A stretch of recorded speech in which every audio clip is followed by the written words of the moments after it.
سلام عزیزای دل، وقتتان بخیر. امیدوارم هر کجا که هستین خوب و صحتمند و سر حال باشین و زندگی خوب خوش را کنار خانواده و عزیزایتان داشته باشین. امروز ولاگ ما آغاز کردم. عزیزا آمدیم داخل آشپزخانه و ببینیم که مریم جان مصرف چی است. مریم جان سلام دوستای عزیز، وقت همتون بخیر. انشالله همتون جور و صحتمند و سر حال باشین. خوش آمدین به یکی از روزمرگی های دیگه ما، به یکی از ولاگ های دیگه ما. امروز بسیار جان شروع کرده. امروز من یک ذره کار داشتم، مصروف بودم دیگه، هیچ نشد که ولاگ شروع کنم. بسیار جان خواست که خود شروع کنه. نمیفهم که چی گفته براتون چی نگفته. من که آشپزخانه بودم از صبحم که امروز من کار داشتم در خانه، پاکاری کردم خانه را یک ذره دیگه. میفهمین دیگه آدم اولادار باید کارش هر روزش همی هست دیگه. صبح که از خواب خیستیم باید پاکاری کو، جمع کو، بشوی، پاکو دیگه. خب به هر صورتش انشالله عزیزا شما خوب باشین. چی گفتی رسید؟ برای چاش چی آمادگی ها داری؟ میشه که به دوستان امروز میخوایم که باش کنم اول پیاز مشهور بتم که نسوزه، حال دقیقه مصروف شم دیگه بسوزه بش نبانیم. عزیزان من امروز میخوایم که یک کوفته چلاو که نمیشه، کوفته و قابلی گفته میشه دیگه. کوفته و قابلی جور کنم دور از دل شما عزیزا، کسایی که خوش دارن دیگه. من چون خودت خوش داری بسیار جان یعنی؟ بله من خود زیاد خوش دارم. بدل خودت امروز پخته کردیم. همیشه که بدل بسیار جان و مرجان پخته میکنم، امروز خواستم بدل خود پخته کنم. من ازم بسیار جان وقت کوفته را خوش نداره. قابلیش خوش داره، کوفتهش خوش نداره. زیاد خوش ندارم. نمیفهمم. از دیر وقت به یاد دارم که وقتی کوفته میخورم ناخودآگاه دلجوش میشم. دلیلش نمیفهمم که او زیاد سرخ میشه یا ای که مساله و چیزایی که در داخلش میباشه باعث میشه. ایج اصلا نفهمیدم. با ما اساس قدر رابطه ما و کوفته چندان خوب نیست. اما برعکس باز من بسیار خوش دارم. نمیفهم چرا من زیاد خوش دارم. باش که لحظه مصروف دیگ نسوزه، پیازا نسوزه که بش نمیمانیم.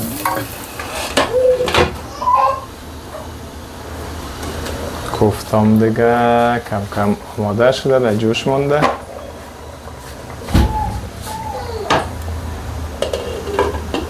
کار ما خلاص شد دیگه من پخته کردم دیگه. برنجام که در دم ماندیم که دم بگیره تا آمدن مرجان تیار میشه.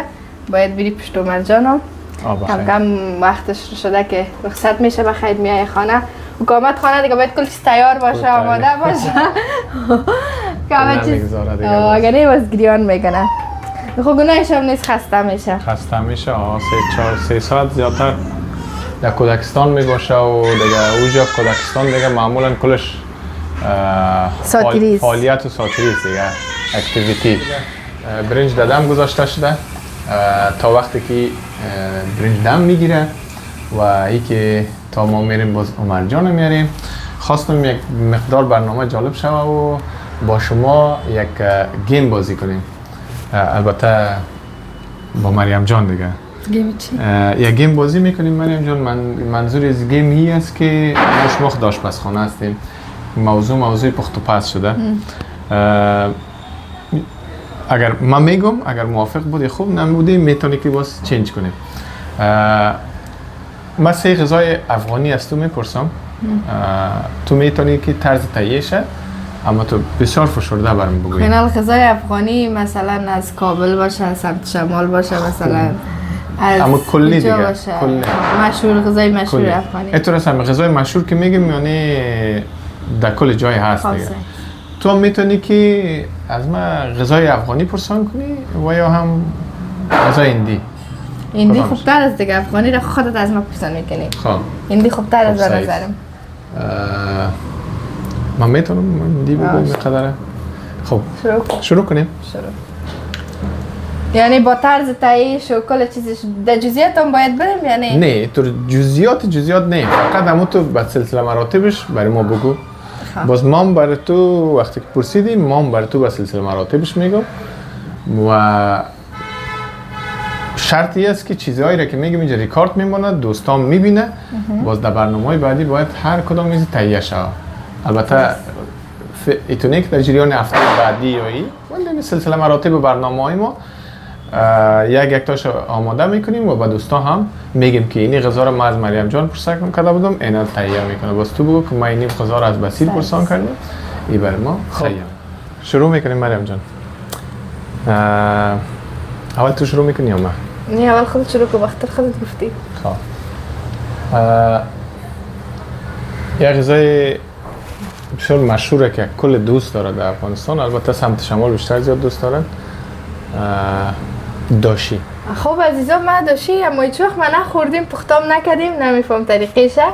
به نظرم که فرق میکنه که امروی کباب، ما کباب دیگی داریم مردم کابل که او رو پخته میکنیم به قسمی که مثلا اول گوشت یخنی میکنن، بعد از او پیاز سرخ میکنن در روغن، بالاش گوشت میندازن یا نه مرچ مساله‌ش میمونن که سر روغن میه. فکر کنم داشی هم همین چیزه، عین چیز باید پخته شود. تقریبا همینطور است ولی او یک مقدار تفاوت‌های خاص خودش را داره دیگه. بله دیگه نمیفهم، به خاطر که ما هیچ وقت پخته نکردیم. داشتی رو نفهمیدی دیگه، منظور من نه اینه یک چیز پخته میشه دیگه، همین چیزی که شما برای ما گفتین. یک دفعه دقیق تر توضیح بدید به دوستا. اولی که دوستا اول فکر کنم دوستا یک لحظه دوستا قسمی است که ما از مزار شریف هستم دیگه، یعنی تولد و زندگی ما کلا مزار شریف بوده، از مریم جانشون که هست کابل است. اینا فرق داره. بعضی غذاها شباهت داره ولی اسمش تفاوت داره و نحوه پختش تفاوت داره. فرق داره. مثلا تا جایی که من فکر میکنم نه فکر کنم مردم مزار یا سمت شمال در کل بسیار روغن خور هستن، فکر کنم میره در روغن پخته میکنن، پیاز سرخ میکنن، بعد از گوشت میندازن و همه قسم میمانند که سر آتش که او خودش در روغن پخته شده. هم یک چیز باشه؟ نه دیگه این خود چالش است دیگه. نه خب اینا وقتی غذای رزما دوستا خودتان باز ببینید نه غذای را پرسان که من یاد داشته باشم. مثلا ما این غذا را هیچ وقت نخوردیم، نه پخته کردیمش و نه دیدیمش دوستای عزیز، نه واقعاش ندیدیم. ما که هیچ وقت مزار نرفتیم و زندگی نکردیم. خب بیا خیر باشه. باز دوستا قضاوت کنه که نمرش کم میشه، امتیازش با کم میشه یا خیر با این تشریحی که مریم جان کرده. یک غذای دیگه از تو میپرسم. تقریبا همون چیز از خب ولی داشی رو باید تو میگفتی. خب فرقش چیه؟ نه نه سیکو مثلا ما این غذا رو نخوردیم، نه پخته کردیم، نه به چشم خود دیدیم که میگه در کابل بعض رستوران ها که میریم میگه داشی میخرین، قابلی میخرین، چی میخرین؟ واقعیتش نخوردیم. به هر حال بیا از آساناش پرسان میکنیم که همیشه وقت میخوریم. یک قابلی خوشمزه رو واسه چه قسم پخته میکنیم؟ اینا که قابلی هم به طریقه قابلی ازبکی که شما پخته میکنید. همین قابلی ازبکی رو تشریح کنید. قابلی هایی که جعلی است و نه یک قسم قابلی هست تقلبی است دستا، باز با او رو براتون تشریح میکنیم. نه قابلی که اینا پخته میکنن مثلا اول گوشت یخنی میکنن اول پیاز سرخ میکنن دوستای عزیز و امرای پیاز گوشت هم در روغن خوب سرخ میکنن که یک کم رنگش تغییر کنه، رنگ قوایی رو بگیره. بعد از او باز سرشاب میندازن، میمونن که گوشت نرم شد. بعد از اینکه گوشت نرم شد اول زردک میندازن، بعد از او سرش برنج میندازن، میمونن که خوب آبش خوش شد، سرش کشمش میندازن، خلاص دیگه. باز مساله دیگ میندازن، مساله قابلی، سرش بسته میکنن، بعدم میمونن، با یک ساعت نیم ساعت میمونن بعدم دیگه. بعد از اون مدت میشه قابلی. خوب از دوستان تا اینجا بس شد دیگه. اینی بود یک تشریح قابلی ازبکی. نه صحیح بود. ما قضاوت نمیکنم. چرا؟ دوستا خودش ببینن باز بگوین در کامنت نظر بدن که بله آنی مریم جان درست گفت، بله همین تو قابلی ازبکی پخته میشه. میشه که اولین غذا را یا ارسیش یک دفعه پرسان کنم. نه پرسان کن. خب این دوتا شد. این دوتایی شد. خب سومین غذا آسان باشه دیگه، غذایی باشه که ما پخته کرده باشم یاد داشته باشم. سومین غذا آی خانم. اینا اول بگو ترکیبش چیه، چی چیزا در این کار میره، بعد از او بگو که این تو شروع میکنی در اینجا ختم میشه.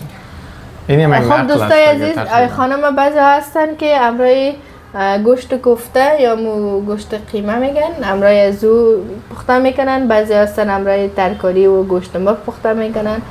اول امروی گوشت کوفته فکر کنم گوشت کوفته را ما آی خانمی که امروی گوشت کوفته پخته شده باشه را نخوردیم، اما شنیدیم که میگن که او را کوفته را پخته نمیکنن، فکر کنم فقط در روغن سرخ میکنن، امرو با پیاز و سیر در روغن سرخ میکنن، تفت میتن، بعد از اون خمیر جور میکنن، خمیر میکنن، در بین خمیر میمانن. چطور صحیح؟ ما کار ندارم دیگه. و آی خانمی که گوش کنین ما آی خانمی که بعضا کمرای مثل ما قسم پخته میکنم از گوشت مرغ آماده میسازن و او را اول گوشت مرغ ما خودم نرم میکنم، یخنی میکنم، بعد از او گوشتش جدا میکنم، بعد از او امرای کرم، زردک، مرچ دلمه تمام شد در روغن سرخ میکنم، بعد از او خمیر میکنم و اون در بین خمیر میمونم و پخته میشه. پخته میشه دیگه. خوبه. دوستا این هم بود از آی خانم و طرز تهیهش که مریم جان بر شما تشریح نه آلسای کو ما مثلا زیاد در جزئیات نرفتیم، ما فقط دم تو عادی گفتم دیگه. نه ما در پیش از این سوال سومی که پرسان کنم برات گفتم نه که از کجا شروع میکنید در کجا ختم میکنید، توی نمیره شروع کردی ختم میشه، اینجا ختم میشه. دوستا خودشان میبینن و واسه فاینال ماس خود میکنم ببینیم خودت چی. به خاطر که در قسمت بولانی بازم تکرار کنم که یک مقدار اختلاف علما با وجود آمده. بعضیا ما را برنده گفته، مرا برنده گفته و بعضیا مریم جان و بعضیا هم گفته هر دوتون برنده هستین. اینا دیگه دمو هنوز هم مریم جان دیگه مرا برنده اعلان نکرده و ما هم نمیتونم که برنده اعلانش کنم. به هر حالش میتونی که خودت اینا رو بپرسی که سه غذای ایندی را پرسان کو، البته کوشش کو غذایی که خوردیم را در دور بر رو جایی که بودیم. اول چیکن تندوری را بگو. خب یا دوستای عزیز اول براتون بگم غذای هندی چیکن تندوری یکی از غذای مشهور هند است نه؟ البته دوستا چیکن تندوری یک غذای چی است دیگه تقریبا مشهور است، در هر جای هست، یعنی متعلق به این نیست که ما بگوییم اگر بریانی است مربوط حیدرآباد از زیادتر گپا نیست، هم چیکن در کل جای است و چیکن تندوری در همه جای هند وجود داره. فکر کنم که البته ما تا جایی که رفتیم و خوردیم و دیدیم و آنچه در ذهن دارم، البته بدون ازی که من کدام پخت کرده باشم، قسم است که اول چیکن میگیری به نظر به ضرورتت، بعد از او پاک صفا میشویی. گوشت مرغ چیکن نه، گوشت مرغ میگیری پاک صفا میشویی، بعد از او هم در مواد لازمش که مساله چیکن تندوری هست در او میکسش میکنی یا اختش میکنی برای امرای اونمو. اینا خب بیشترن چیزی استفاده میکنن، مثلا سیر زیاد استفاده میکنن، زنجفیل زیاد استفاده میکنن، علاوه او مسالات مختلف استفاده میکنن. اگر قرار باشه برای خود تهیه بکنیم از همین سیر و زنجفیل به مقدار کافی استفاده میکنیم و بعد هم مساله‌اش اینو میگذاریم برای یک مدت. بعد از او که یک ساعت نیم ساعتی که گذاشتیم ای در گوشت و مساله یک مقدار با هم مخته میشن. بعد از او پخته که در اینجا وجود داره مریم جان، اینا قسم است که اسمش چیکن تندوری میگن، اما در داخل تندور پخته نمیکنن. دیدی خود دیگه اینا میگیرن چی میگن کورای کلان هستن، بازم و یک قسم گریل میکنن، چیزای گریل سیخای گریل وجود داره، پنجرگکا در او میگذارن توتای کلان مثلا یک مرغ 8 توتا میکنن یا یک مرغ 4 توتا میکنن، باز رو میگذارن. بعد از او هم امو چیکن کلا 4 پیس در یک چی میگن اون اجاقک میگذارن و سر آتش میمونه، بعدش هم پکه میکنه و چپه و راسته این دیگه میشه. باز من این سرت آماده میسازم. خب میکنم اینا دوستای عزیز که ما هم تو خلاص گفتم، اما خودت زیاد در جزئیاتش رفتی. خب ما خواستم ما این نمیگم که بر ما با جزئیات بگو یا نگو، تو خودت باید مهارت در شروع گیم باید میگفتی، بر ما در کار بگو، باید در شروع گیم میگفتی که با جزئیات بگو یا بی جزئیات بگو، یعنی در شروع اینا ما چیزی که تشریح کردم دوستان میبینه قضاوت میکنن، خودت پخت دومی رو به ما بگو. دومش بیا بریانی رو بگو بخاطر که زیاد مشهور است. قسم است که اول شما برنج خود آماده میکنین، یعنی برنج تر میکنین در یک ظرف، بعد از اون چیکن تون خریداری کرده، چیکن هم پاک صفا میشوین و او را در ماست یا هم یک مساله چیزی اضافه میکنین، خوب اختش میکنین. برنج؟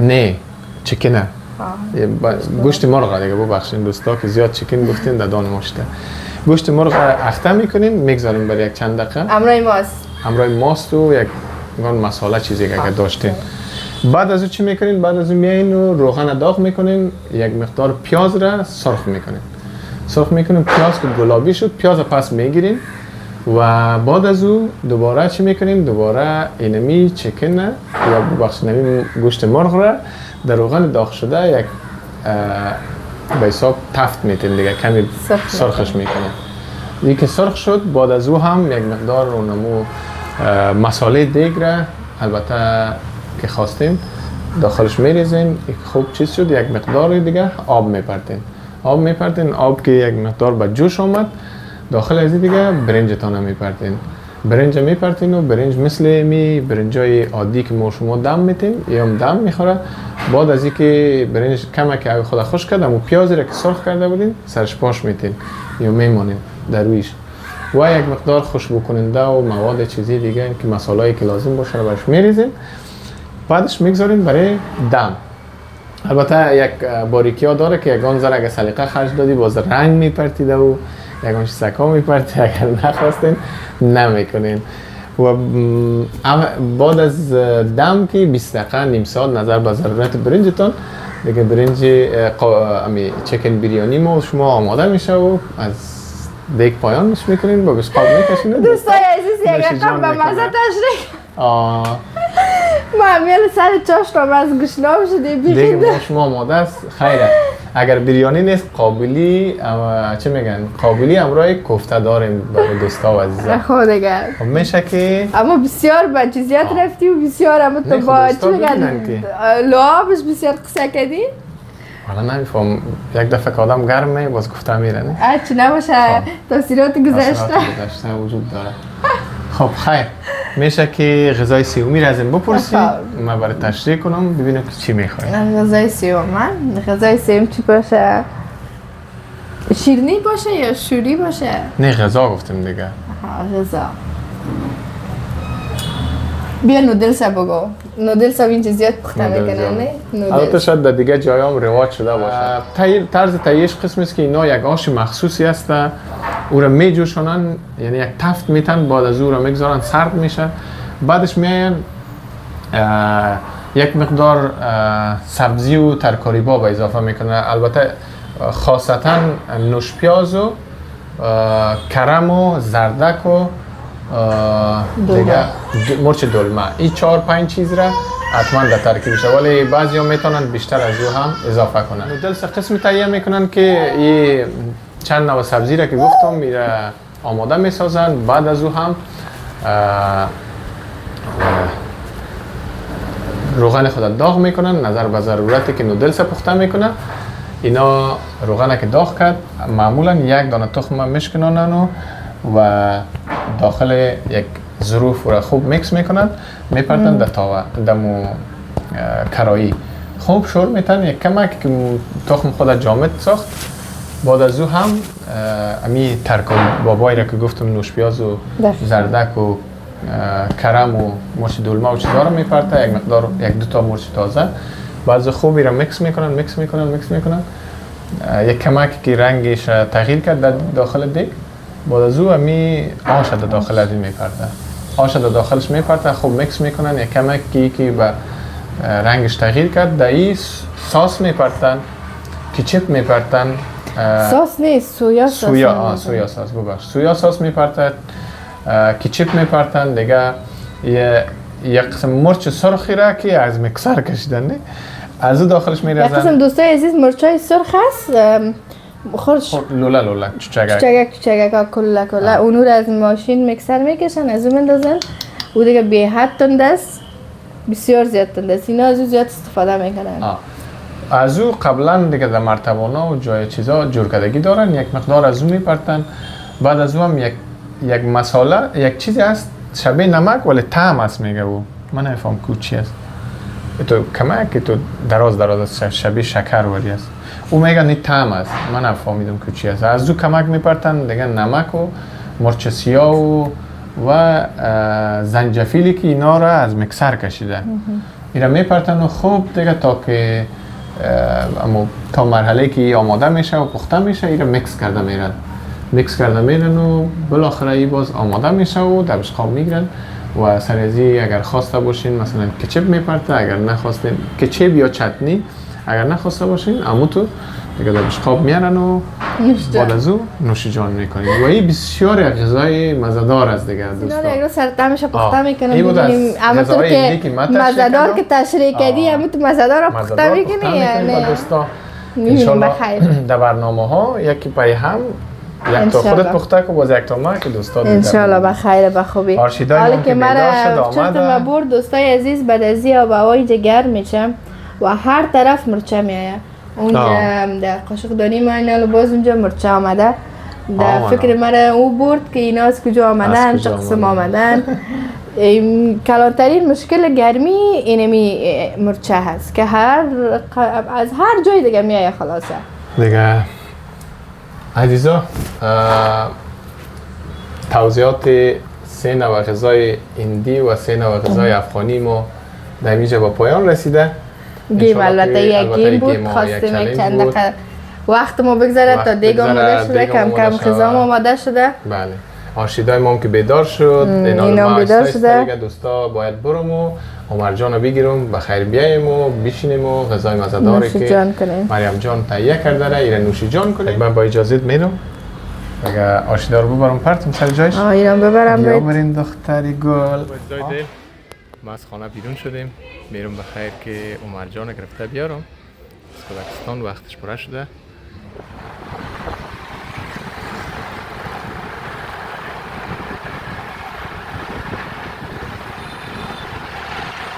اسکیل استارت کردیم دوستان، بریم بالا که بخیر عمر جان رو بگیریم. هوا گرم شده، فوق‌العاده گرم است.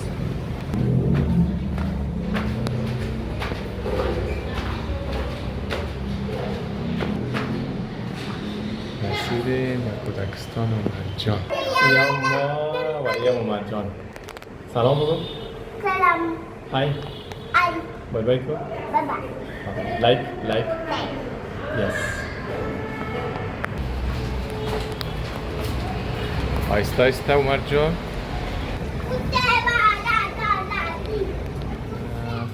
عمر فرنس نیست نه میایه خوب بریم چاشت میایه خوب. عزیزا آمدیم از بیرون یک دستروی تازه کردیم عمر جانم یک سر بایدش منظم ساختیم و نان چاشت ما آماده است دیگه با هم همراه مریم جانم نوشی جان کنیم بیشتر. این بود از ولاگ امروزی و گیم امروزی که ما مریم جان بازی کردیم، واقعا عالی بود. من هم چیزایی را از مریم جان آموختم و فهمیدم که چطور بعضی از غذاها را تهیه کنیم.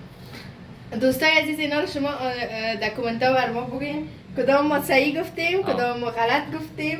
دیگه دوستا شما خودتان باز ویدیو را ببینین و قضاوت کنین. البته از طریق کامنت میتونین که نظریاتتون رو باز بر ما شریک بسازین. دیگه تا دیدار، الله حافظتان. اگر ویدیوهای ما مورد پسندتان بود میتونین که چینل ما را سابسکرایب کنین و لایک کنین، کامنت بتین و با عزیزا و دوستایتان شریک بسازین. بدرود، خداحافظ.